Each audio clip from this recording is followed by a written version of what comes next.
Hi, I'm Harrison Wise. I'm your host today for today's edition of Meet the FOAF, a fraction of a fraction. In particular, today's guest is the founder and creator of FOAF, Fraction of a Fraction, David Berkowitz. Welcome, David. Yeah, good to be here. Thanks, Harrison. Awesome. So the purpose of today's conversation, David, is to learn a little bit more about, of course, yourself and how you came about to start FOAF and the FOAF community. So tell us a little bit about yourself, David. Yeah, sure thing. Like longtime marketer, I've been on the media side, agencies. I shifted over as I was like bringing a lot of innovative startups into agencies and the clients we were working with. And I started advising them and working with them, whether in-house or on a consulting basis. So I've seen quite a few sides of the industry. Also a big community builder. I love bringing folks together. I've founded the Serial Marketers community 5 years ago, and that's just been a great way to connect thousands of people. And now I'm having fun building a much smaller, tighter network when it comes to FOAF. Awesome. And how did you come up with the name? Well, I was trying to describe what I was doing, and I was seeing like there was even a friend of mine who I was about to launch a different kind of model with, but one that was also, his vision was making it much more reliant on support staff doing a lot of the day-to-day work. And I was trying to think how to have this approach that was actually much more akin to some of the consulting that I'd been doing for the past several years. And just in trying to differentiate it, the fractional terms obviously gotten way more popular this year. And as I was trying to describe it, though, like a lot of the clients that I'd been talking to and several of those that I've been working with, like they needed someone who's a little bit more than an advisor. They needed just a bit more substance and like something that you get out of those day-to-day exchanges, but they didn't need what would sound like, say, like a half-time or part-time hire. Even that would be too big a commitment for some of these companies, and often would lead the consultants to just kind of hang around like waiting for something to do if the scope just wasn't there yet. And so it was in January I just started riffing this idea, and I thought, well, it's not fractional, it's fraction of a fraction. And right away I start Googling it, and I realized that the only references that are coming up to fraction of a fraction are in mathematics. And then I start Googling it a little bit more to see if anyone's using this from a professional standpoint.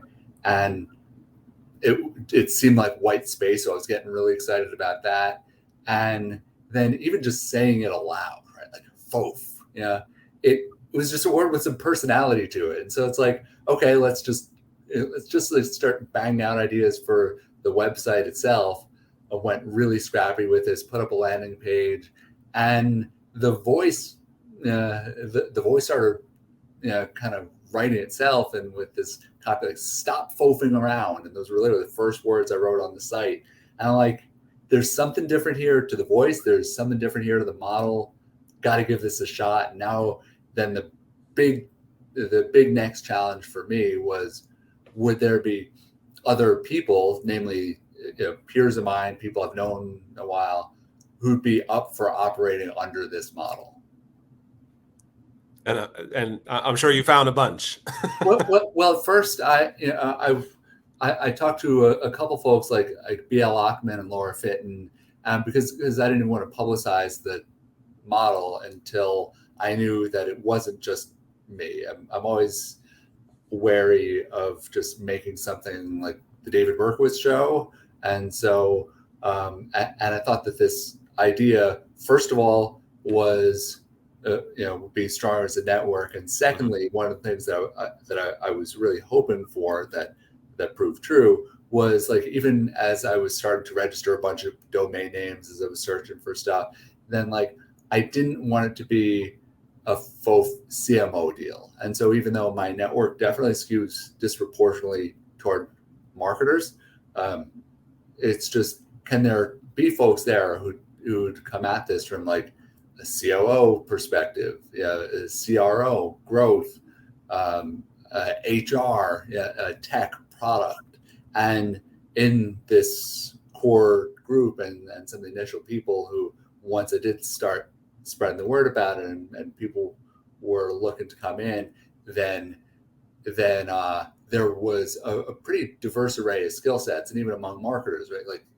one of the first questions I ask as you come in is like, B2B or B2C? What kinds of verticals do you have experience with?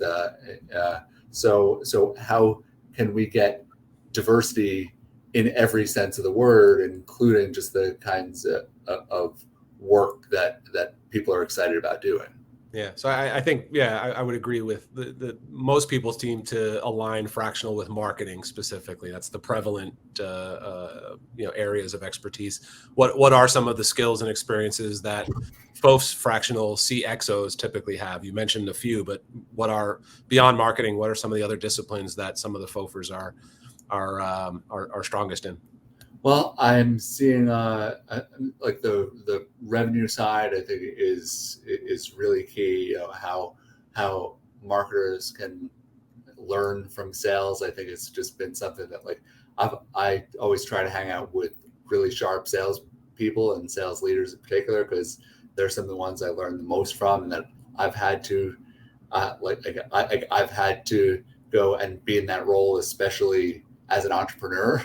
Mm-hmm. And some going out on my own. It's like I can't just rely on the marketing side. I need to know how to bring in and close deals. And so so great talent like that's always in demand. What's also amazing is if you see the kind of breadth of skill sets that also, because a lot of us, either by choice or because we're forced to, have taken on very entrepreneurial roles, right? Like Harrison, when we met, you were so focused on comms, and I know you also as a company builder, right? Like that's a way different kind of skill set, and you've founded a media property, at least one that I know of, and so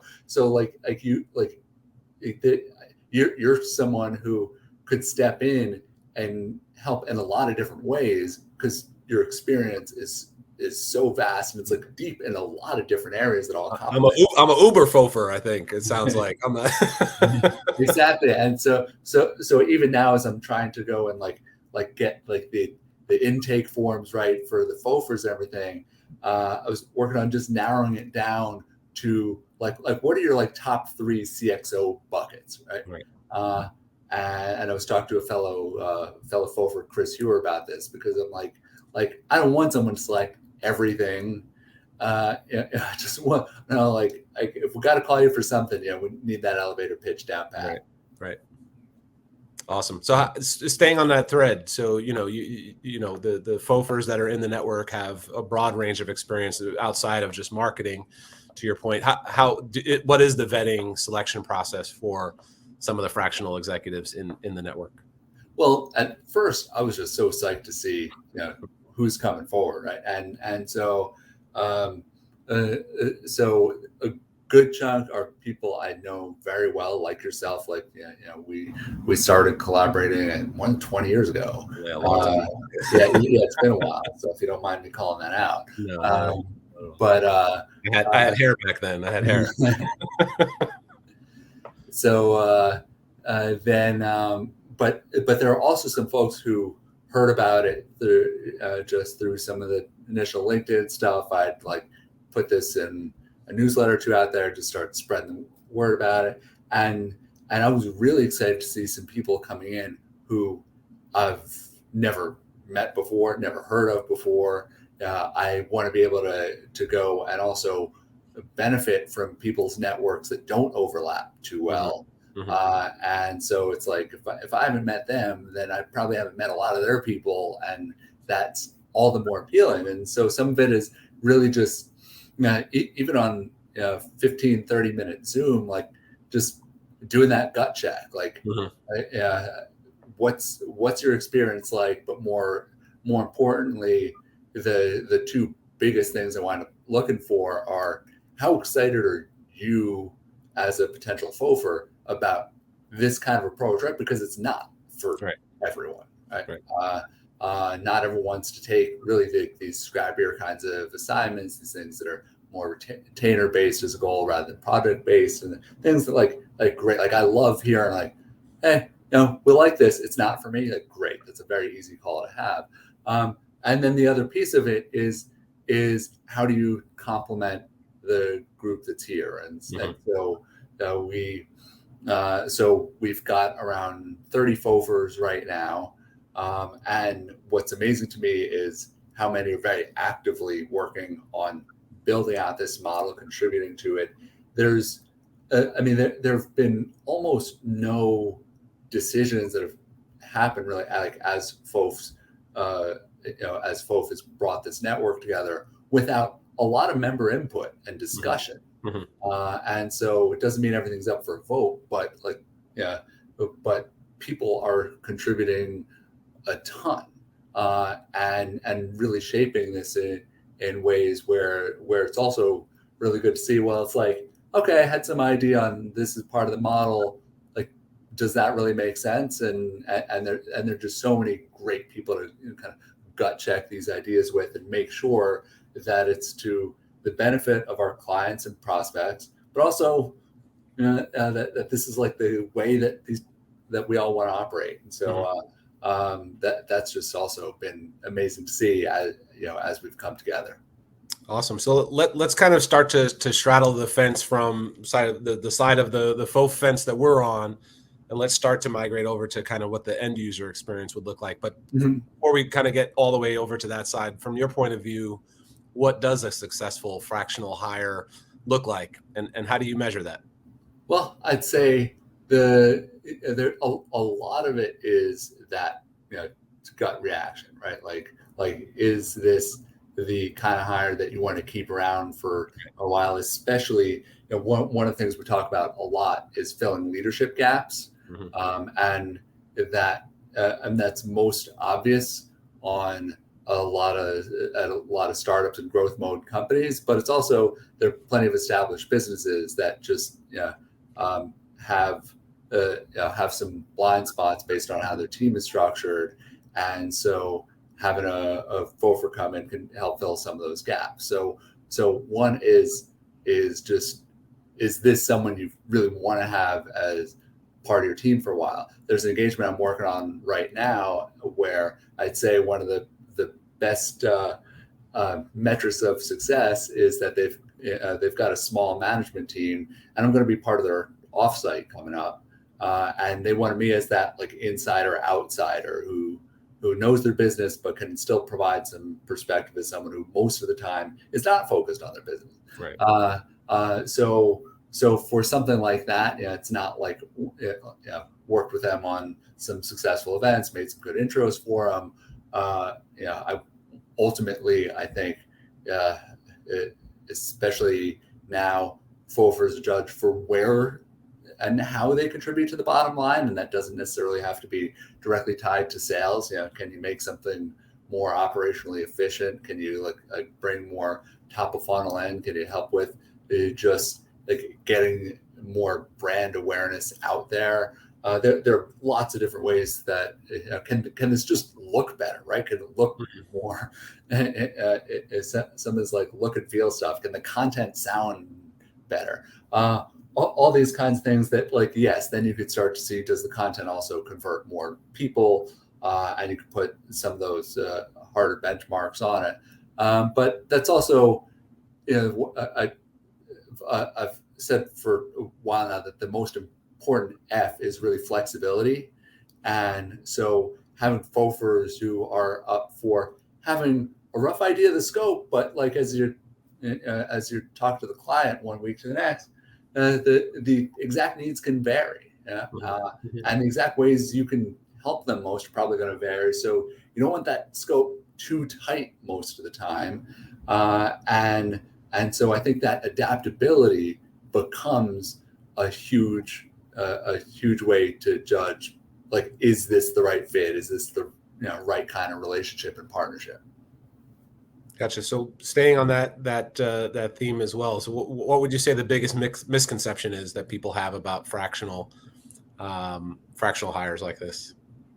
I'd say one is that you can't get some of the top talent, right? Like it's just for folks who might just be going through something here and there, or just I mean, there are plenty of people, and it was amazing to me seeing the kinds of folks who have been successfully running their businesses who want to do things like this, also just to take on some different kinds of projects that they don't always get to do, and even just have a bit more choice of these kinds of projects because they're a little bit outside of the typical way that they work and go to market. And I'd also say, when I mean this I'd say the biggest misconception overall when it comes to senior talent too is some of the pricing involved. And I mean there's all kinds of this where you think that someone who has 40 or 50 years experience like has to have been having their salary increase every single year for those 50 years, right? Like, and so whether it's someone with 20 years or 50 years experience, like that's not true. That's not realistic. Mm-hmm. And it also means that people will find ways to work on projects and with companies and with other execs that they're really excited about. I mean, right. Obviously within reason, right? Like, it's got to be some expectations for making sure to go and acknowledge the kinds of experience you bring on. But often it ties into that last misconception that you often don't need as much of someone's time as you think. Like, like for that person who's been around 30, 40 years and have like seen this over and over again, like they might be able to get to the heart of things really quickly. Right. And so then it's like, so I always think about that 80-20 rule. It's just especially if your scope or your budget's limited, then like how can you just make the most of more limited time and effort? Yeah, I love it. That's great. And so what would you say then to folks who might say that FOAF or fractional equals freelance? Yeah, well, I mean, I'd say that freelancers who there obviously is no shortage of amazing freelancers and no shortage of ways like I tap into freelancers on Fiverr to do a lot of fill-in work. I'm working on reconnecting with one of my favorite newsletter writing freelancers to help me with some things like I work with freelancers all the time and I rely on them pretty heavily. So it's just freelancers are often hired for specific kinds of projects though. There's also way more variety in terms of the kinds of experience that you get out of working with freelancers. So this was just more of an approach where someone coming to work with FOAF knows that this group's been vetted, like anyone has been around a while. I care less about the exact titles, right? Because you have mm-hmm. people who've been like directors of big companies who it's like can and has someone led a team, led a department. That like those are the kinds of qualities we're looking for, and so it's like just making sure that FOAFers are all someone you can trust, mm-hmm. also to, but not just to do a project, but it goes back to filling that leadership gap, right? And can someone plug in and be part of both the brain trust and also get stuff done. Right. Yeah, kind of player coaches, and to me that's what the difference is between a fractional or freelance. There are certainly seasoned freelancers who are supremely capable, but I think fractional are very much in leadership roles or have been in leadership roles, whereas not every freelancer has even made it to that level yet. They're still very tactical, more often than not, and kind mm-hmm. of just delivery of the service. Whereas I think fractional and certainly FOAF, of the members of the FOAF community, are all seasoned, experienced professionals who have sat in the C-suite or very close to it, for many, many years. So that to me, that's what the difference is. And I think you touched on it when you said leadership. I like that player coach approach. It's pretty big too. Yeah, exactly. Let's see. So we're almost at time, but what would you say are some of the appropriate scopes and time commitments for a fractional executive, based on typical company needs? What would you say is sort of the sort of plug and play fractional model for FOAF? Well, I think, and this is just also based on some of the kinds of engagements I've worked on, so I've got my own bias that is led into this. But I think that there's a lot in that half day to full day a week sweet spot where there's a lot that you can get done. Again, like even if the person bringing on is still with that expectation that they're only spending that more limited chunk of time with you and your team. And I mean, it can be as little as like an hour a week, right? Just like I have that recurring check-in, bit of a sounding board, maybe just like maybe it's like a half-hour conversation and just like a little bit of homework to help make a couple intros or review something, give some quick feedback, and then beyond that, it's I'm sure that there are a number of folks within our network, and I know plenty of folks outside of it who'd be willing to work on some bigger project when they have the bandwidth. But then, like the core of the FOAF approach becomes less evident as that scope gets way bigger. Right. So any last minute thoughts you want to share? And after that, just let people know how to find you and how to find out more about FOAF. Yeah, that's great. Well, I mean, I think, one of the things I'm most excited about is just getting the word about FOAF out there and working with you and just so many members of the team. Jessica Robinson, who was a client when I was on the agency side at 360i.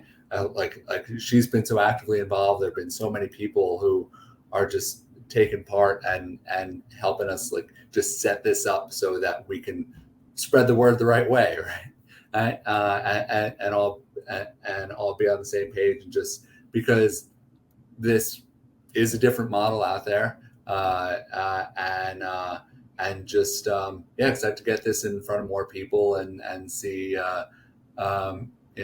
create more opportunities for the network through the rest of the year and beyond. Awesome. And where can people find out more about Fraction-of-a-Fraction? Oh yeah, well, FOAF.pro. So I think by now I'm hoping seeing this is FOAF.pro. Right there. It is right. It is right there. So you can find all of us on LinkedIn too. I'm D Berkowitz everywhere. D Berkowitz at FOAF.pro too. So happy to go and share more with anyone and continue the conversation from here. Awesome. Well, thank you, David, for giving everybody this primer of Fraction-of-a-Fraction. And, stay tuned for more coming from the FOAF network. There's, again, a great stable of professionals in the network, which you'll be hearing from in the coming weeks as we continue to introduce members of the FOAF community to you in these Meet a FOAFer podcasts. Well, thanks again, David, for your time today. Appreciate it. Thanks, Harrison.